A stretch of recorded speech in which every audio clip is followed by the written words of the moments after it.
Good morning, Andy Johnson. Part 2, the steps in teaching a concept or concepts. Step 1 is to present an operational definition of the concept or the label using words and concepts that are in the student's vocabulary and or experience.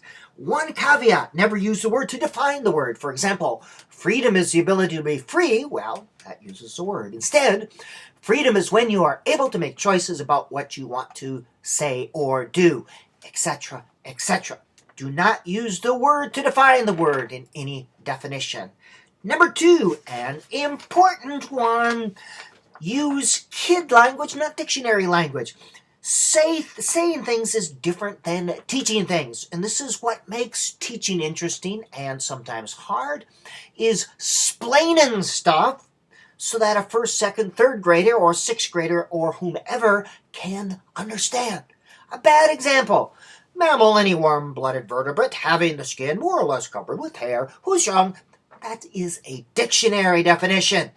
If the words and concepts aren't in your student's head, this is just babbling sounds. Blah, blah, blah, blah, blah, blah. Instead, mammals are animals that have hair, their babies are born alive, and their mothers give their babies milk. Their bodies are always warm, the same temperature. All right? Notice I'm using kid language to the greatest extent possible.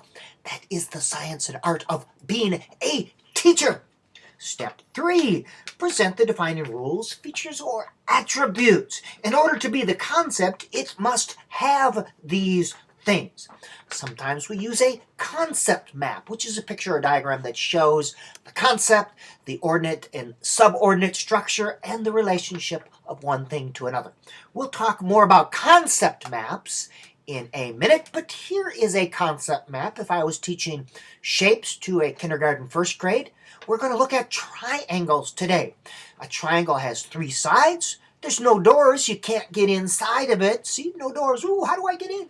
And it has straight lines. That's a simple example of a concept map. Step number 4, present positive examples, and you emphasize the attributes. Lots and lots of examples. Now remember, all the attributes must be present for the concept to be the concept.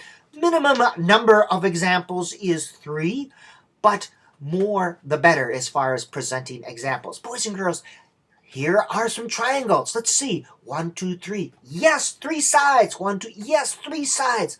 Are there any doors? Nope. Can't get in. Are all the sides straight? Yes, they are. These are triangles. And notice different examples or different types of triangles are presented here. Step number 5, present negative examples. Boys and girls, let's see. These are not triangles because there are 4 sides. 4 sides. Oh, there are more than 3 sides. Oh, these aren't straight lines, etc. Then guided practice. Use guided practice. That means you're going through it with students. This is a type of informal or assessment and review. It gives you a handle to see if students have got it. You're going through it together.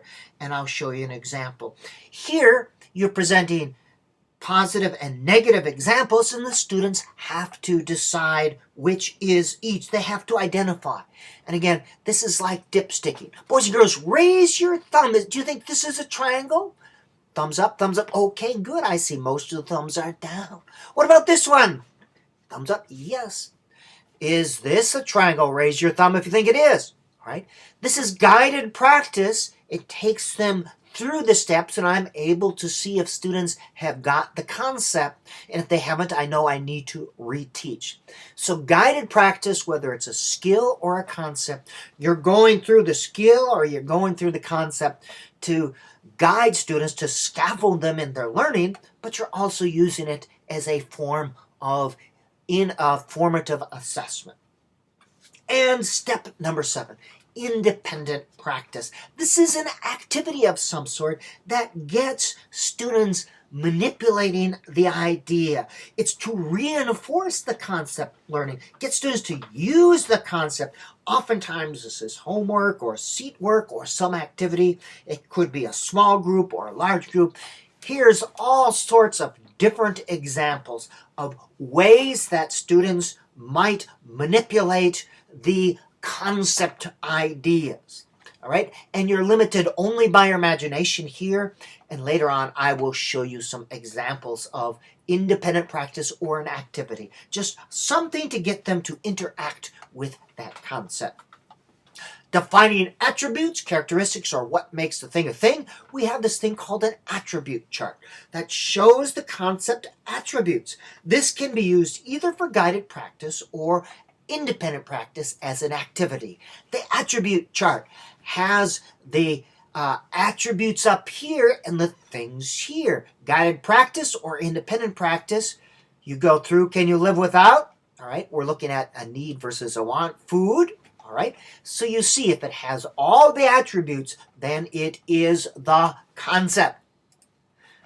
Chart, attribute chart, a feline. This would be for first graders or second graders. Attributes up here, the things there. Get the idea. Do this in large group many times, then put them in small groups. It's the conversation that goes on that enhances learning. In part 2, teaching concepts.